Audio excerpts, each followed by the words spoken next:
మిత్రులారా, కొంతమంది నన్ను అడిగిన ప్రశ్న, సర్వైకల్ స్పాండిలైటిస్ వలన మైగ్రేన్ వచ్చే అవకాశం ఉందా? యాక్చువల్లీ హిడెన్గా ఉంటుంది ఇది. ఎస్, వచ్చే అవకాశం ఉంది. సర్వైకల్ స్పాండిలైటిస్ వలన సివియర్ మైగ్రేన్ హెడేక్ వచ్చే అవకాశం ఉంది. చాలామంది మైగ్రేన్ పేషెంట్స్లో ఈ సర్వైకల్ స్పాండిలైటిస్ అన్నది హిడెన్ రీజన్గా ఉంటుంది, అంటే కనపడదు. అంటే మెడనొప్పి, ఈ మెడనొప్పి వలన వీళ్ళకి తలనొప్పి వస్తుంది అన్నది చాలామందికి అర్థం కాదు. అది ఎలా తెలుసుకోవచ్చు అంటే, జనరల్లీ ఒకవేళ సర్వైకల్ స్పాండిలైటిస్ వలన మైగ్రేన్ వచ్చేటట్లయితే అది ఎలా తెలుసుకోవచ్చు అంటే, ఫస్ట్ నెక్ పెయిన్తో స్టార్ట్ అవుతుంది.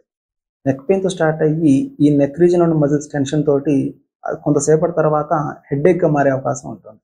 ఇలా సర్వైకల్ నెక్ పెయిన్తో మొదలయ్యి హెడేక్గా మీకు దారి తీస్తున్నట్లయితే సర్వైకల్ స్పాండిలైటిస్ వలన హెడేక్ వచ్చింది అని మనం అనుకోవచ్చు. దానికి కారణం ఏమిటి అంటే, సర్వైకల్ స్పాండిలైటిస్లో కొన్నిసార్లు సివియర్ నర్వ్ డికంప్రెషన్ వలన చుట్టుపక్కల ఉన్న మజిల్స్, అంటే మెడ దాని పక్కన ఉన్న మజిల్స్ ఏవైతే ఉన్నాయో ఆ మజిల్స్లో సివియర్ టెన్షన్ ఏర్పడి అది చిన్నగా హెడ్కి పెయిన్ వచ్చే అవకాశం ఉంటుంది. ప్లస్ ఫార్వర్డ్ బెండింగ్ పోస్టర్, అంటే ఎక్కువసేపు ఇట్లా ఫార్వర్డ్ బెండ్ చేయడం వలన దానివల్ల నెక్ రీజియన్లో ప్రెషర్ ఏర్పడి దానివల్ల మైగ్రేన్ వచ్చే అవకాశం కూడా ఉంటుంది.